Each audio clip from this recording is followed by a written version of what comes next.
2, 3, planter. Salut tout le monde. Alors, c'est un nouveau concept. En ce moment, j'aime bien, on dirait, faire des vidéos sous le mauvais temps. On dirait qu'il y a un ouragan qui va s'abattre sur nous. C'est pas grave, on va la faire quand même la vidéo. En même temps, c'est l'automne qui s'approche, qui s'en vient. Aujourd'hui, j'espère que le vent va pas trop déranger dans ce que je dis. Par contre, aujourd'hui, j'aimerais vous parler de la cerise de terre. Alors, qui est finalement pas si connue que ça. On a un magnifique spécimen ici.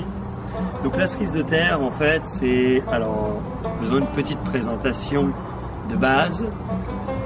Ça fait partie du genre Physalis. Ça appartient à la famille des Solanacées. Donc comme les tomates, les pommes de terre, les aubergines et j'en passe, la famille est très grande. Hein. Les repas de famille au temps de Noël, ça doit être pas évident à mettre en place. Yes, journée de la blague. Alors, c'est une plante que l'on va semer au mois de mai. On va la semer, on va la faire en semis à l'intérieur au mois de mai. Et on va repiquer ces semis quand ils vont commencer à développer leurs premières vraies feuilles. Je ne parle pas des cotylédons qui sont toujours les deux petites feuilles qui apparaissent au tout début d'un semis, qui ne sont pas vraiment des vraies feuilles.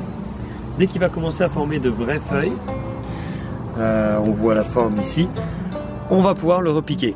Alors moi perso, ce que je fais, c'est que je le repique dans un pot de taille moyenne, à peu près. Et là, j'attends que la plante grandisse à peu près de ça, donc qu'elle devienne quand même assez grande par rapport à son pot. C'est pas une plante qui a besoin de beaucoup de terre au niveau de l'enracinement, donc elle peut devenir très haute, très vite, dans des tout petits pots.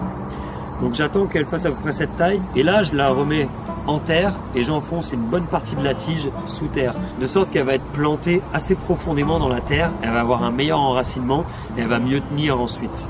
Donc on fait les semis en mai, on la repique dans un pot un peu plus grand et ensuite on la met en terre. On choisit un emplacement ensoleillé, hein. C'est vraiment une plante qui aime le soleil. Au niveau de l'arrosage, alors quand on la fait en semis, on s'assure de garder le terreau semis toujours un petit peu humide. Ça, c'est dans la plupart des cas, c'est ce qu'on fait avec les semis. Et ensuite, dès qu'on va la repiquer dans le premier pot un peu plus gros, on va l'arroser. En fait, on va la laisser sécher entre deux arrosages. Voilà.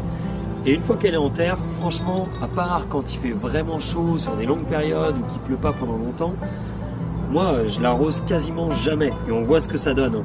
Ça, c'est un plant. Un plant. Il y en a plusieurs autour, mais celui-là, c'était le premier que j'avais mis. Et je l'arrose jamais. Presque jamais. Sauf, effectivement, en cas de canicule ou s'il pleut pas pendant vraiment plusieurs jours. Donc ça demande pas beaucoup d'entretien. La cerise de terre, ça grandit quand même très vite et ça grandit bien. On voit que là on est sur des proportions, ça monte à peu près jusqu'à 1 mètre, mais ça peut s'étaler vraiment pas mal. Donc c'est une plante qui prend de l'espace, on va dire, quand on la plante vraiment dans le jardin et qu'on la laisse pas juste dans un pot. Alors au niveau de sa floraison, ça vient assez vite, ça va se passer sur juillet, août à peu près. Je sais pas si j'ai encore des fleurs, ouais j'ai des fleurs ici à vous montrer. Alors, ça fait des toutes petites fleurs, mais c'est super joli. Ça fait une espèce de jaune crème comme ça avec le centre brun. Voilà, donc juillet, août, et ensuite ça va très vite donner des fruits qui sont ici, qui eux vont être orangés. On va avoir une couleur orangée, vont être dans une petite enveloppe qui a presque la texture du papier comme ça quand ça sèche. Là je vois il y en a un par terre. Alors voilà le fruit. Alors on voit quand ça sèche, là ça commence à avoir une texture papier ça. Et à l'intérieur on a un petit fruit. Pour l'instant est jaune. Alors ça peut aller du jaune à l'orange. En général plus le fruit va mûrir plus il va devenir orange. Voilà. Alors la plante est toxique, hein, tout entière. Le fruit ne l'est pas évidemment, sinon je vous en parlerai pas. Mais la plante est toxique. Ok.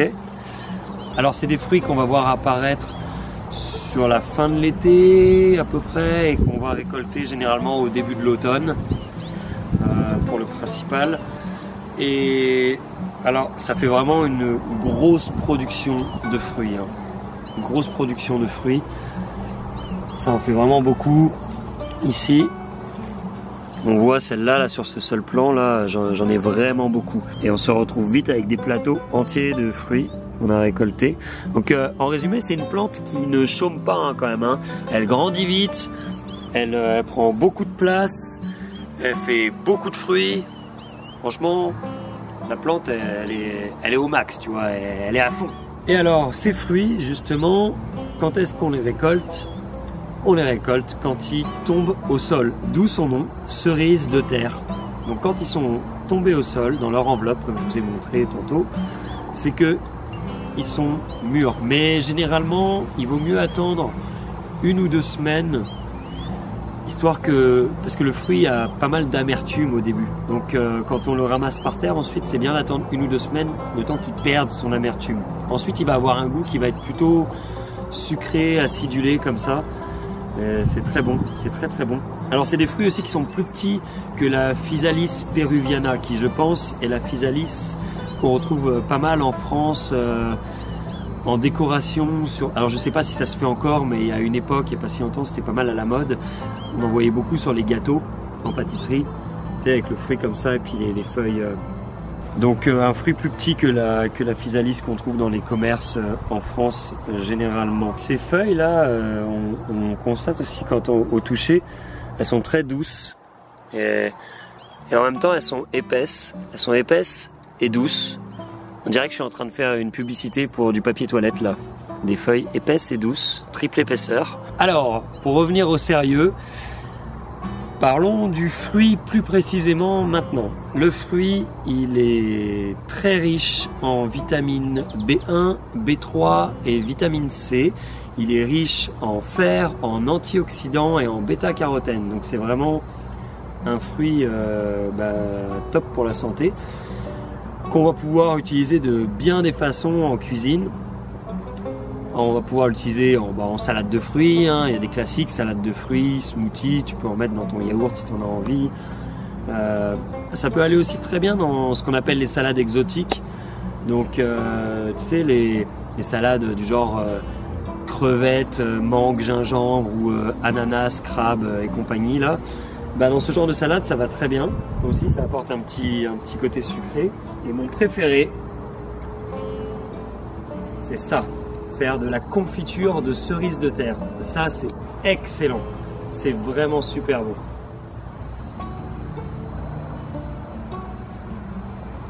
Et alors, le petit truc, c'est quand même de laisser les fruits entiers, hein, pas trop les mixer là, parce que c'est vraiment ça qui est super bon. Ça t'arrive là, c'est comme ça là, et je me disais, s'il y avait une présence derrière moi, ça va l'Orson? Yes! Quel bon vent t'amène? Ah, la confiture, t'aimes ça? Yes, ouais, bah oui, c'est super bon, c'est sûr, c'est super bon. C'est bien meilleur qu'au commerce, hein, d'ailleurs, quand on l'a fait soi-même. Ouais, tu la veux? Ouais, vas-y, prends-la, j'en ai d'autres. Tiens, vas-y, ça fait plaisir, pas de soucis. Bye bye! Bonne soirée! Bye, Lawson! Ouais. Ouais, on se fait des potes hein, au Québec, c'est normal. C'est normal. On va savoir ce que l'Ourson va faire avec le pot de confiture. Hein. Ça se trouve, elle s'en fait des tartines pour le petit-déj là, hein, dans sa tanière, tranquille, pépère. En tout cas, voilà pour la présentation de la cerise de terre, qui gagne à être connue vraiment. Alors là, je vois que ça commence tout juste à tomber. Alors un petit truc quand même, c'est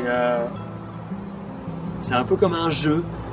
Le but c'est d'essayer de les ramasser le plus vite possible quand c'est par terre. Alors surtout au Québec, parce que en France, personne n'est envahi d'écureuils dans son jardin comme on l'est au Québec. Mais alors ici, attention, hein, les écureuils, si tu passes pas avant eux, tu verras jamais une Physalis de ta vie, hein. Jamais. Donc le but c'est de les ramasser avant les écureuils, et aussi parce que ça se ressème très facilement. Donc si on veut pas commencer à avoir un jardin rempli pardon le Insta, si on veut pas avoir un jardin rempli de Physalis, c'est bien de les ramasser avant. Voilà. Et c'est tout pour aujourd'hui, pour cette vidéo. J'espère que ça vous a plu. Je vous invite vraiment à planter des cerises de terre dans vos jardins parce que c'est excellent. C'est très drôle à voir pousser, ça va très vite, c'est beau en plus. Donc là-dessus, il ne me reste plus qu'à vous souhaiter une très belle journée.